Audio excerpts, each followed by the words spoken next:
सातारा जिल्हा परिषद सभापती निवडीच्या पार्श्वभूमीवर जिल्हा परिषद परिसरात पोलिसांचा चोख बंदोबस्त तैनात करण्यात आला होता। सुरक्षेच्या दृष्टीने जिल्हा परिषद सदस्य तसेच पंचायत समिती सभापती यांची नावे आणि ओळखपत्रांची काटेकोर तपासणी करूनच त्यांना प्रवेश देण्यात येत होता। या कडक तपासणीमुळे राष्ट्रवादी काँग्रेस आणि शिवसेना पक्षाच्या सदस्यांनी नाराजी व्यक्त करत प्रशासनाच्या विरोधात तीव्र निषेध नोंदवला। यावेळी संतप्त सदस्यांनी जोरदार घोषणाबाजी करत आपला रोष व्यक्त केला। दरम्यान जिल्हा परिषदेच्या प्रवेशद्वारावर सदस्यांनी हाताला काळ्या फिती बांधून प्रशासन आणि पोलिसांच्या भूमिकेत निषेध केला।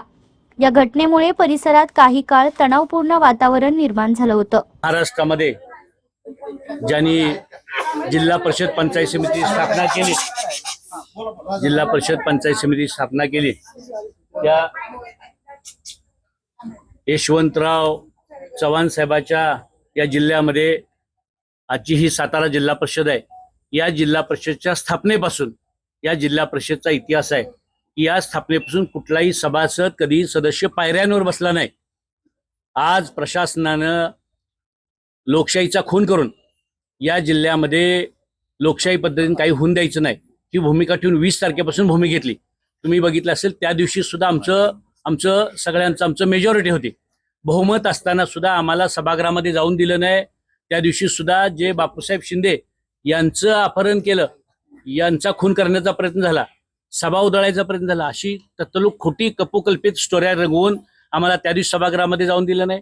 आज सुद्धा तुम्ही सगळे मीडियाचे बांधव बघता, आज सुद्धा आमचं मेजॉरिटी आहे, पण असं असताना आज सुद्धा आम्ही 20 मिनिटं पोलिसांची झगडतोय की आम्हाला आज जाऊ दे। म्हणजे लोकशाही पद्धतीने निवडून आलेले सदस्य आहेत, त्यांच्याकडे यादी आहे आणि पोलिसांनी आम्हाला एका मिनिटामध्ये आज सोडायला पाहिजे होतं। तिथं काय असेल ते आम्हाला आज बसल्यावर ते आम्हाला सांगायला पाहिजे होतं आणि ते आज सांगतायत की येताना मोबाईल आणू नये। बघा ही नोटीस आहे, या नोटीसमध्ये जे आणावं ते सगळं आहे, कुठे मोबाईल आणू नये। त्या दिवशी 20 तारखेला सगळे आमचे सदस्य मोबाईल घेऊन गेले होते, विरोधी पार्टी सदस्य मोबाईल घेऊन आतमध्ये गेले होते, पण आज जाणीवपूर्वक काहीतरी अडवायचं आणि यांना फॉर्म भरून द्यायचं नाही। खरं तर हे प्रशासनाचा म्हणजे जेवढा निषेध करावा तेवढा कमी आहे। या देशामध्ये लोकशाही ठेवायची की नाही, या राज्यामध्ये लोकशाही ठेवायची की नाही, आणि या जिल्ह्यात तर आता लोकशाहीच राहिलेली नाही। आणि म्हणून ज्या यशवंतराव चव्हाण साहेबांचं ज्या छत्रपती शिवाजी महाराजांच्या नावाने सभागृह आहे, या सभागृहामध्ये आम्हीच मागणी केली, मी आणि पिंटू पैलवान, की आज पत्रकारांना इथं उपस्थित राहून द्या। काल आम्ही मागणी केली, त्याप्रमाणे कलेक्टरना मागणी केली। आज तुम्ही बघताय तुमच्या समोर लोकशाहीचा खून केला जातोय आणि म्हणून या लोकशाहीचा खून करणाऱ्या लोकशाहीचा खून करणाऱ्या या जिल्ह्याच्या पोलीस प्रशासनाचा, जिल्ह्याच्या प्रशासनाचा धिक्कार करतो। तुम्ही काय नेमका आता तुम्ही सभागृहात बहिष्कार टाकून तुम्ही बाहेर आलाय, नेमका तुम्ही बहिष्कार कशा पद्धतीने म्हणजे का टाकला? आम्ही जिल्हाधिकारी साहेबांना पहिला खुलासा मागितला की जिल्हाधिकारी साहेब सभेमध्ये आम्हाला इथे येऊन आमचा फॉर्म भरून दिला नाही, प्रशासनानं आम्हाला फॉर्म भरायला सुद्धा वेळ दिला नाही। खरं तर आमचा तो घटनात्मक अधिकार आहे। आणि दुसरा खुलासा मागितला की मागची जी सभा होती ती सभा 11ला चालू केली आणि 11:30 पर्यंत फॉर्म भरायला टायमिंग दिले होते। आज ते म्हणतात की 10 ते 12 टायमिंग फॉर्म भरायला दिले, तर त्याचा पहिला खुलासा करावा। याच्याशिवाय आम्ही खुलासा मागत होतो की मागच्या वेळी तुम्ही पीठासन अधिकारी असताना मी असेन आणि संदीप मांडवे यांना आम्हाला पोलीस 4थ्या मजल्यावरून उचलून घेऊन गेले। दुर्दैवानं ती घटना बघायला तुम्ही नव्हता, तर त्याचाही खुलासा करावा की तुमच्या अखत्यारीमध्ये ज्या प्रशासनानं आम्हाला पोलिसांनी पळवून नेलं, आमचं किडनॅपिंग केलं, तर त्या पोलिसांच्या संदर्भात तुम्ही पीठासन अधिकारी म्हणून तुम्ही काय कारवाई केली याचा आम्ही खुलासा मागत होतो। कुठलाही खुलासा केला नाही। तिथं सुद्धा आमचा आवाज दाबायचा प्रयत्न केला आणि म्हणून आमचा आवाज दाबतायत।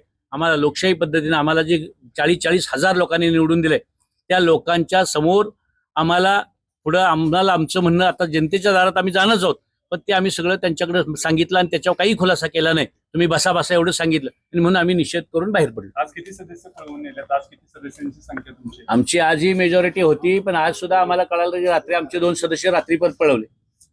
म्हणजे परवा आमचे पोलिसांच्या मदतीने 2 सदस्य पळवले, काल गुंडांच्या मदतीने 2 सदस्य पळवले। एकूण संख्यावर काय होता? आमच्या 33 संख्यावर, त्या दिवशी पण होतं ना, आज पण आहे। आता सुद्धा आम्ही 31 आणि ऋतुजा शिंदे या 2 सुटलेल्या आहेत। जगताप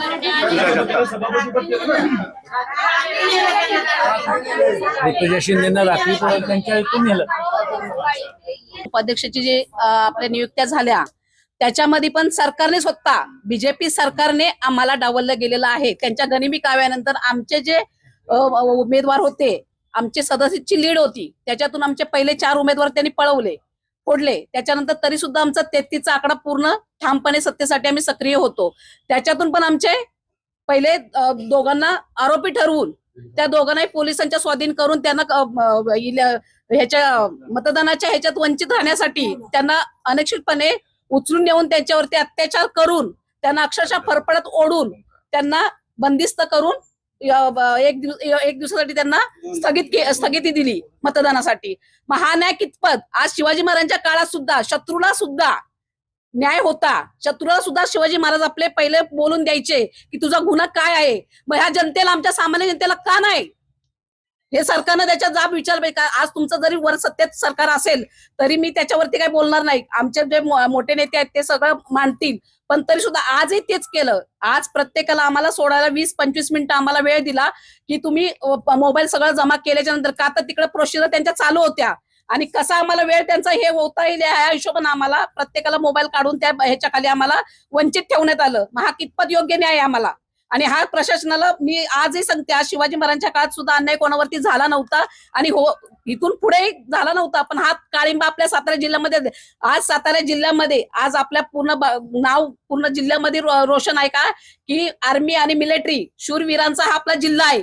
मग हा शूरवीरांच्या जिल्ह्याला हा काळिंबा फासण्याचा आज शासनानं हा न्याय आमच्यावरती अन्याय करून शासनानं हे गद्दारी आमच्यावर केलेली आहे. आणि जे गद्दार लोक आहेत आमच्यापासून जे गेलेले आहेत किंवा बाहेर पडलेले आहेत, भले त्यांच्या ह्याच्याने गेले किंवा त्यांनी फोडलेच, मी त्याच्याशी सहमत नाहीये, पण तरी सुद्धा त्यांना आज ह्याच्यामध्ये करून त्यांचा हा विजय झालेला नाहीये आणि जनतेने त्यांना कौल दिलेलाच नाही. हे मी मान्य करते आणि आमचे जे सदस्य आहेत त्याला कदापि आम्ही हे करणार नाही. जनताही त्यांना आज मान्य करत नाहीये, कारण तो क्षणिक त्यांचा विजय आहे, पण तो क्षणिक नाही. आज आम्ही जरी सत्तेत नसलो पण आमचा विजय आमचा सत्तेमध्ये होता. आजही आम्ही रस्त्याने गेलो ताटमने जातोय, कारण का आमचे साहेब आमच्या बरोबर होते. आम्हाला न्याय साहेबांनी दिला पुरेपूर, आम्ही पण त्यांना न्याय दिला, पण तो हिसकावून आमच्याकडून पाठीत खंजीर खुपसून आमच्याकडून घेतला गेलाय. त्याला हा न्याय जनतेने दिला पाहिजे. पक्ष आम्हाला न्याय देणारच, पण जनतेनं हा न्याय सामान्य लोकांसाठी दिलेला पाहिजे आणि आम्ही त्याची वाट बघणार. आणि 2 महिन्यापर्यंत जोपर्यंत साहेब सांगते तोपर्यंत आम्ही रस्त्यावर येऊन आंदोलन करून आम्हाला न्याय मागणारच. आणि आमचा तो हक्क आहे, तो गव्हर्नमेंटने आम्हाला द्यावा, सरकारने द्यावा. आणि अशा सरकारचा ज्यांनी गद्दारांशी सहमत होऊन गद्दारांशी जी गद्दारी केली त्या सरकारचा मी निषेध करते आणि त्या प्रशासनाचा पण निषेध करते आणि गद्दारांचा निषेध करते. आजही ते इथून पुढे ताटपर्यंत गेले नाही पाहिजे, असं जनतेने पण त्यांना गद्दारीचा शिकण्याच्या डोक्यावरती लावला पाहिजे, माथ्यावर लावला पाहिजे, एवढीच मी सरकारला विनंती करते आणि जनतेला विनंती करते. बँकेच्या गेटवर जिथं बॅरिगेट लावलेले होते तिथं पोलिसांनी आम्हाला अडवलं. इथं आल्यानंतर झेडपीच्या गेटवर अडवलं. आत सुद्धा आल्यानंतर प्रशासनानं जिथं आत मेटल डिटेक्टर पासून आत जायचं तिथं पोलिसांनी आमचा अर्धा तास वेळ खाल्ला. अक्षरशः आम्हाला वेळेमध्ये आत सुद्धा पोचून दिलं नाही. आणि त्याच्यामुळं आत गेल्यानंतर म्हटलं की तुमचे मोबाईल काढून घ्या. आणि खरं बघितलं तर गेल्या वेळेला सर्व सदस्यांचं मोबाईल आत होतं आणि आज आमचं मोबाईल काढून घेण्यात वेळ घालवला.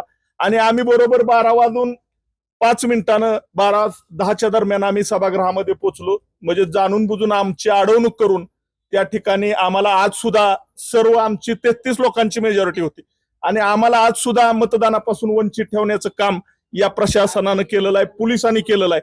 आणि आज आमच्यावर गेल्या 20 तारखेला ज्या पद्धतीनं अमानुषपणे आमच्या दोघांच्यावर अत्याचार करण्यात आला पोलिसांच्या मार्फत, अगदी त्याच पद्धतीनं आज आम्हाला 33 लोकांना मतदानापासून वंचित ठेवून या प्रशासनानं आमची खूप मोठी या लोकशाहीची हत्या करण्याचं काम केलेलं आहे.